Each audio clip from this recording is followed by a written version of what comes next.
Trump का तारीफ धमक भितर नईब कि भारत अमेरिका सह ट्रेड वार एड़ाइबाकू पदक्षेप नेब कि भारत आसंता शुक्रवार मोदी ट्रंप साक्षात रही ए समय वाणिज्य सह शुल्क प्रसंग नहीं आलोचना हो पारे। चर्चा होछि भारत ट्रेड वार एड़ाइबाकू अमेरिकार आमदानी होउथिबा प्राय 30 सामग्री उपरे शुल्क कमाई पारे। केवल सेतिक नुहे अधिक प्रतिरक्षा और शक्ति क्षेत्र सामग्री किनिपारे भारत।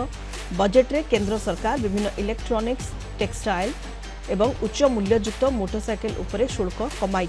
आगक विलासपूर्ण गाड़ी सोलार सेल एवं रासायनिक सामग्री उपरे शुल्क ह्रास करिपारंती केंद्र सरकार। जदि भारत तारीफ ह्रास न करे तेबे भारतरू आमदानी करुवा सामग्री उपरे अमेरिका तारीफ वृद्धि करिपारे।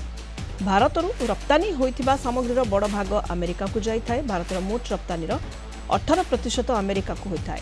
2024 आर्थिक वर्ष में यार परिमाण जीडीपी 2.2% रही है। तारीफ वार एड़ाइबा भारत अमेरिका सहित आलोचना कर बाट बाहर करने प्रयास करुछि।